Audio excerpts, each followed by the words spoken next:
Last time I told you guys that I'm in technology, so I'm going to share a little bit about the future of technology with you. So this slide shows you the growing expectations for internet-connected devices in the world. So the bottom you see there's personal computers, and you've got smartphones, and you've got tablets, and then that huge, giant section right there is the Internet of Things. And that's actually what I'm going to talk to you about today, the Internet of Things.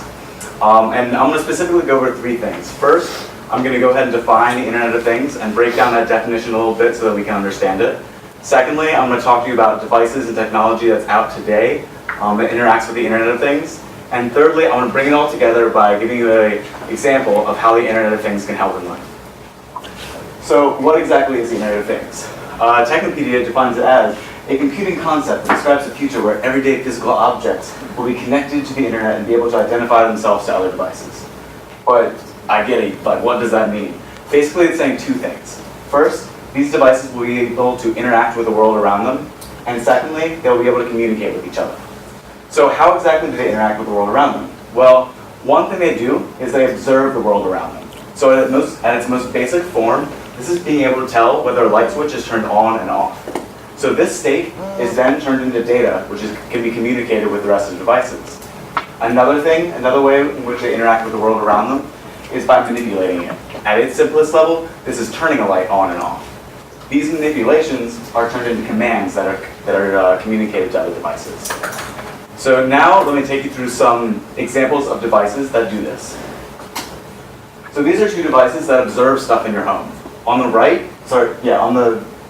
left, you have the SmartSense multi-sensor. This can tell if your door is open or closed. You see it's kind of two parts. One part goes on one side of the door, the other's on the other, so the connection's broken. It tells the door is open. The other is a quirky egg meter. And this device can tell you how many eggs you have and when they're expected to go bad. These two devices manipulate things in your home. So on the left, got it, you have the Philips Hue. This bulb can change its brightness and hue to literally thousands of different combinations, so you can get exactly the type of light you want. On the right, you have the Nest thermostat, which can change the temperature of your house automatically for you. So another point of interest in things in the world to observe are people and your preferences. But this isn't new to you. How many people have gone on Amazon and found suggestions of things they may want to buy based on what they previously bought? Or gone on YouTube and found suggestions of videos you may want to see based on what you've already seen? But these preferences are barely scratching the surface. In the future, these observations of your preferences are going to get really, really detailed. For example, when you like waking up in the morning, how your sleep cycles work, at what temperature you switch from wearing shorts to pants. Now I get it. That's pretty creepy, right? That's creepy, yeah. But it's not all bad news. There are other technologies that are going to be helping provide you more security. For example, this is a NIMBY wristband. It constantly monitors your heartbeat and recognizes your unique heartbeat pattern to authenticate your identity to devices around it. So it's kind of like a really secure password that always knows who you are and where you are. Another place that is being observed is generally society and the world around us. So right now, Intel estimates that by the end of next year, there will be 15 billion internet-connected devices. And Cisco estimates that by 2020, that will expand to 50 billion. Now, all these devices are recording little bits of information, and that information is being brought together as metadata. Metadata basically just means lots of data combined to do something with it. One way this is already being used is when you open Google Maps, and it estimates how long it's going to take you to get to Brickell, and it says there's traffic. It's estimating that traffic by taking the location data from everyone around who's driving to see where people are being stopped. Okay, so what is the big picture? How do all these technologies come together in the Internet of Things to actually help us? Let me walk you through a scenario.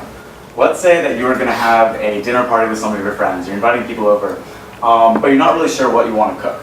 So you send them all a request to see their food preference data. They approve that request, and that approval is authenticated with their wristband. Unfortunately, you find out one of your friends is gluten-free. There's always that person that has to be something difficult, and you have no clue what to make. But that's okay. Your house already knows all the ingredients that you have, so it can recommend things you can make. Unfortunately, you don't really have gluten-free stuff in your house, but using the preference data that people have already sent you, you're suggested that there's a great sushi place that delivers that you can order from. So you go ahead and do that. Your house knows that you're expecting guests over, so it automatically turns down the temperature to make it more comfortable when they arrive. But then you're tossed a second curveball. It starts pouring rain outside, and this is going to cause all of your friends to get stuck in traffic. But the Internet of Things already knows they're going to be stuck in traffic. So what it does is it goes ahead and contacts the sushi restaurant that you're ordering a delivery from and says, hey, hold off on that food, deliver it 20 minutes later, because I'm not going to need it as soon. When your friends come, your lighting is automatically adjusted and turned up so that it's a little bit more lively and comfortable for everyone around you. And when the sushi delivery guy comes, you know that he's at the front gate, and you can go outside and grab your food. And you pay for it using authentication from your wristband. This is what's possible with the Internet of Things. There's one suggestion I want to leave you with. Clearly, this is going to change a lot in your life, and a lot of things are going to need to be more secure. The one thing you can do right now is start understanding your privacy settings, because this privacy is what you're going to need to go into the future and be prepared for this. That's it.